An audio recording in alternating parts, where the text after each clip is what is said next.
Le football est facile, mais difficile de jouer facile. Alors, dans cette émission, on en parle. Monsieur Chancel Mbemba, son nom a été cité au niveau du Brésil. Qu'est-ce qui se passe, mesdames et messieurs? La grande découverte reste à suivre dans cette émission. Toujours dans cet angle, nous parlerons aussi de Monsieur Arthur Masuaku, son nom circule au niveau de la Turquie à l'heure actuelle. Est-ce qu'il va laisser l'Angleterre dans Sunderland pour aller s'engager en Turquie avant que la nouvelle saison s'annonce? Mesdames et messieurs, dans peu de minutes, on en parle. Mais aussi la pré-saison démarre d'une manière exceptionnelle pour certains léopards. Nous parlerons de Willy Camboila. Bien sûr que oui, les joueurs n'ont jamais porté le maillot de la RDC, mais c'est en léopard jusque-là qu'on peut espérer de revoir un jour dans la sélection nationale. Le week-end, il était exceptionnel avec Villarreal. Et dans cette émission, on va vous donner le détail de ces week-ends avec son équipe espagnole, Villarreal. Et on va chuter avec Mathieu et Polo, le portier congolais que vous maîtrisez mieux, même si la fois passée à la Coupe du Monde, Mathieu Polo n'a pas pu trouver le moindre minute de montrer son talent dans la sélection nationale. Mais quand même, au niveau de la Belgique, le week-end, il était exceptionnel face à la Juventus des Tyrans. Il a disputé 45 bonnes minutes avec son équipe belge. Alors, ce 3 CG, je ne serai pas seul, je serai accompagné par un journaliste sportif, Monsieur Ben Mouhima. Vous êtes le bienvenu. Merci beaucoup, Deos. Bonjour à vous et surtout bon début des semaines à tous les amoureux du sport. On démarre avec le nom de Chancel Mbemba qui se prononce au niveau du Brésil, Botafogo FC, l'équipe qui commence déjà à baratiner et voir comment s'engager avec le capitaine de la sélection nationale. Tout le monde le sait, la saison passée, il était avec Lille, l'équipe française qui était de la première division française. Alors, le contrat de Chancel Mbemba s'était expiré. Alors, il est libre de tout contrat et beaucoup de questions qui se posent. Il sera où la saison prochaine? Jusque-là, aucune signature officielle, mais au niveau du Brésil, il y a une belle formation de Botafogo qui s'intéresse sur les dossiers de Chancel Mbemba.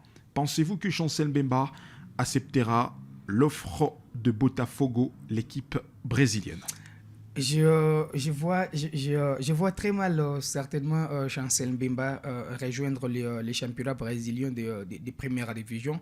C'est vrai que ce sont les rumeurs du mercato, mais vu ce que Chancel Mbemba a donné à la Coupe du Monde, Chancel Mbemba a encore en fait du carburant ou encore du tonus pour tenir dans un club qui joue les Big Five européens. Donc, bon, c'est vrai que tout peut arriver, c'est en football, mais moi, je ne vois pas. Je ne vois pas certainement Chancel Mbemba rejoindre un club brésilien parce que, je l'ai bien dit, il a encore du carburant pour tenir dans un club qui joue derrière les top 10 du au classement dans un des 5 meilleurs championnats sur les vieux continents. Et bien sûr que oui, alors on croise les doigts, mais en regardant la compétence de Chancel Mbemba avec le championnat brésilien, en tout cas on ne peut pas beaucoup y croire, mais tout peut arriver quand même. On croise les doigts. Autre côté, ce Arthur Masuaku, lui aussi, il était mondialiste avec la sélection nationale. Le latéral gauche international congolais Arthur Masuaku pourrait prochainement retrouver le pelouse turc. Et aujourd'hui, c'est Konya Sport, l'équipe qui s'intéresse sur le dossier de messieurs Arthur Masuaku, âgé de 32 ans. D'abord, il était en Sunderland, en Angleterre, prêté à France d'Alens. Et voilà la saison qui s'était terminée. Il était obligé de rentrer en Sunderland, là où il a manqué le temps de G. Et le doute s'installe, même s'il peut rester dans Sunderland, est-ce qu'il trouvera les temps de G? Et voilà déjà, il y a une formation turque qui s'intéresse, la belle formation qui évolue même à la première division turque, l'équipe des Konyahan Sport.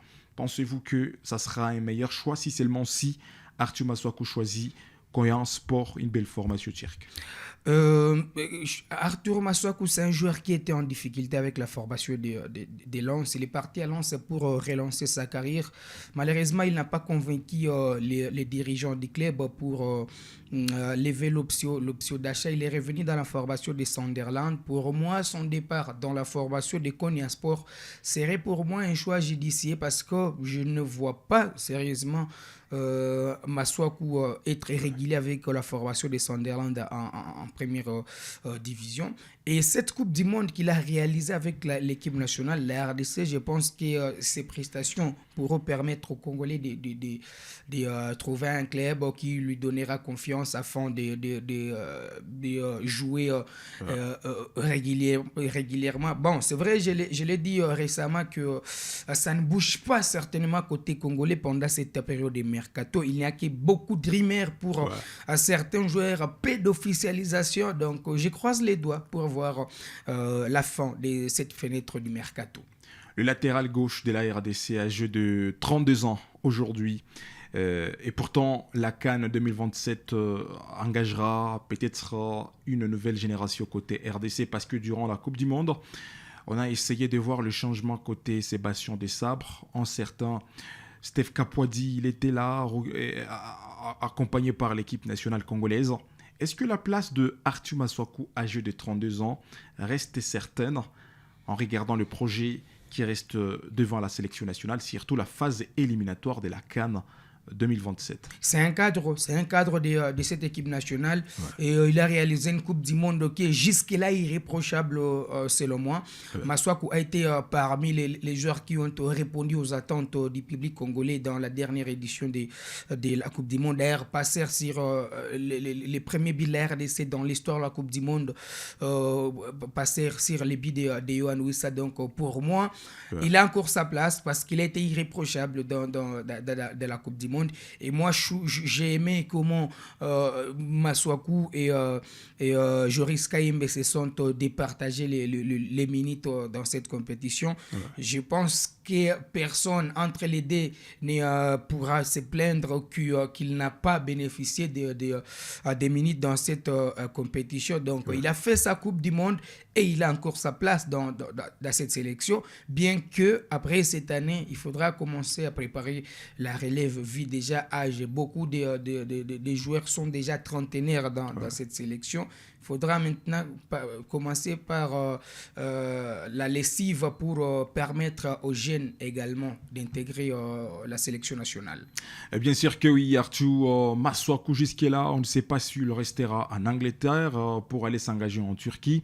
Mais avant que la nouvelle saison s'annonce, on trouvera la bonne réponse, bien qu'il y a toujours ces rumeurs qui tournent l'équipe turque et qui veut recruter Arthur Masuaku, mais rien n'est officiel, on les confirme.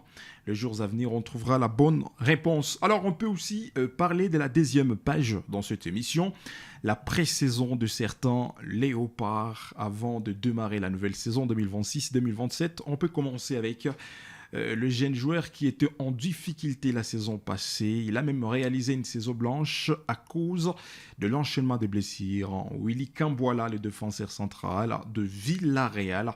Ce week-end, il a eu le privilège de disputer 59 bonnes minutes avec son club de Villarreal, une belle formation espagnole, face au PSV, l'adversaire qui était exceptionnel. Alors, Villarreal qui arrive à gagner le match par le score de 3-1 et Willy Kambwala a été titulaire au niveau d'Espagne.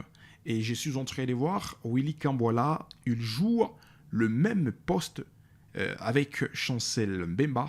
Je pense que c'est lui qui pouvait récupérer les relèves de Chancel Mbemba dans l'équipe nationale congolaise. Dans la sélection, parlant de la relève dans la tanière des léopards, il y a beaucoup de joueurs qui sont attendus chez les Congolais. Mais déjà parler de Kambwala comme relève de Chancel Mbemba, c'est cracher sur les efforts d'autres joueurs qui sont déjà réguliers dans cette équipe nationale. Pour moi, la vraie relève de Mbemba, c'est Axel Touanzebe dans l'axe. La vraie relève de Chancel Mbemba jusque-là, c'est Rocky Bouchiri qui, depuis qu'il est dans l'équipe nationale, il est patient et il a été irréprochable sur les quelques minutes qu'il a grappé avec les léopards. C'est vrai que Kambwala est aussi la personne la bienvenue dans la tanière, mais pour déjà s'imposer dans l'équipe nationale, il faudra être tellement patient, il faudra attendre les les bons moments pour s'imposer. Tout le monde est venu dans l'équipe nationale, mais on n'a pas joué les jours où il est venu. Il y a que les rares joueurs comme Rohan Bissaka qui n'ont pas eu beaucoup de temps pour commencer à jouer, mais d'autres ont peiné dans l'équipe nationale, il faut le dire. Cédric Bakambu, quand il brillait à Villarreal, il n'était pas titulaire en équipe nationale. Ouais. Masuaku a attendu son bon moment, pourtant il était titulaire indiscutable avec la formation de West Ham United. Donc sa place est là, mais pour jouer, il faudra attendre. Il faudra attendre en tout cas parce que il est encore trop jeune. Pour lui, il faudrait comprendre d'abord l'équipe nationale congolaise. Et si seulement s'il trouvera la chance ou cette grâce de porter un jour le maillot de la RDC malgré son besoin.